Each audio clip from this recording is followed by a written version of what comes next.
বৃহস্পতিবার কলকাতায় আসছেন রাষ্ট্রপতি দ্রৌপদী মুর্মু। এদিন কলকাতা সফরকে ঘিরে একাধিক কর্মসূচি রয়েছে তার।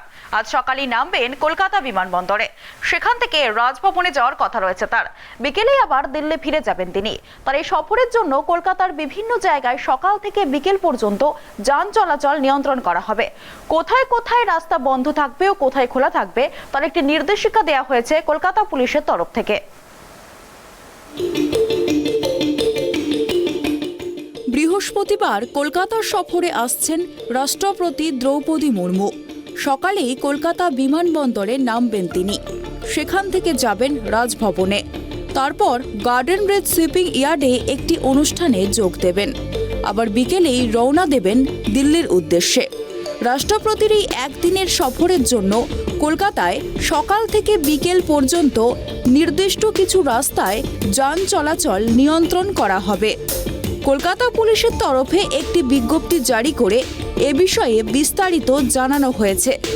বৃহস্পতিবার সকাল 10:15 নাগাদ কলকাতা বিমানবন্দরে পৌঁছাবেন রাষ্ট্রপতি মুর্মু। 10:25 তার কনভয় বিমানবন্দর থেকে বেরিয়ে রাজভবনের উদ্দেশ্যে রওনা দেবে। রাজভবনে রাষ্ট্রপতি পৌঁছবেন সকাল 11:05। সেখানে ব্রহ্মকুমারীদের আয়োজিত নেশামুক্ত ভারত অভিযানে যোগ দেবেন তিনি। মধ্যাহ্ন ভোজনের পর 1:15 নাগাদ রাষ্ট্রপতি গার্ডেন ব্রিজের উদ্দেশ্যে রওনা দেবেন।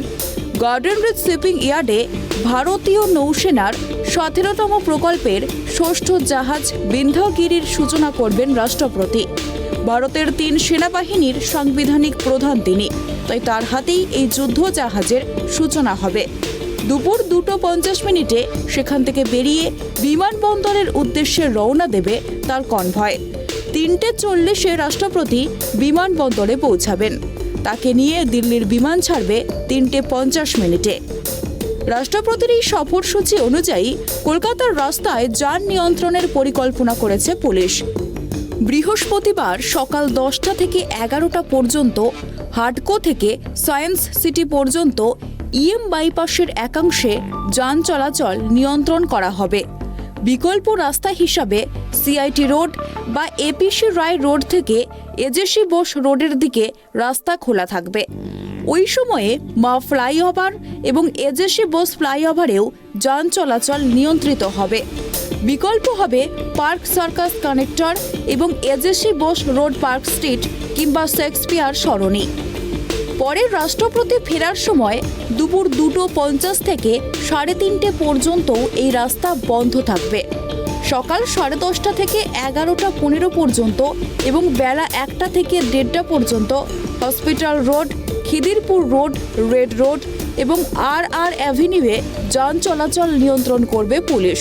ওই সময়ে হসপিটাল রোডের বিকল্প রাস্তা হিসেবে থাকছে এজেসি বোস রোড এবং ডিএল খান রোড থেকে সেন্ট জর্জ গেট রোড হয়ে strand road, Jawaharlal Nehru road. Khidirpur রোডের বিকল্প হিসেবে থাকছে সেন্ট জর্জ গেট রোড থেকে স্ট্যান্ড রোড। রেড রোডের বিকল্প Mayo road, Dufferin road, Outram road, JL Nehru road এবং স্ট্যান্ড রোড। রেড রোডের বিকল্প জেএল নেহেরু রোড। আর অ্যাভিনিউয়ের বিকল্প জেএল নেহেরু রোড। এরপর বেলা 12:30 থেকে 1:45 পর্যন্ত সিজিআর রোড পূর্ব, সিজিআর রোড পশ্চিম, গার্ডেন ব্রিজ রোড পশ্চিম, গার্ডেন ব্রিজ রোড পূর্ব, আকরা রোড পূর্ব এবং এসপ্ল্যানেড র্যাম্পে যান চলাচল নিয়ন্ত্রণ করা হবে। বিকল্প থাকবে DH road, Taratala road, Santoshpur road, doctor একে রোড, মিঠাতালাব রোড এবং এজেসি র্যাম্প। দুপুর 2:45 থেকে 3:15 পর্যন্ত এজেসি র্যাম্প এবং খিদিরপুর র্যাম্প বন্ধ থাকবে। বিকল্প হবে এসপ্ল্যানেড র্যাম্প। বিকেল 3টে থেকে 3:45 পর্যন্ত ইএম বাইপাস থেকে সায়েন্স সিটি এবং হাডকো পর্যন্ত রাস্তায় যান চলাচল নিয়ন্ত্রিত হবে। এক্ষেত্রে বিকল্প হবে পিসি কানেক্টর, এজেসি বোস রোড এবং APC road. Bureau report, tribe TV.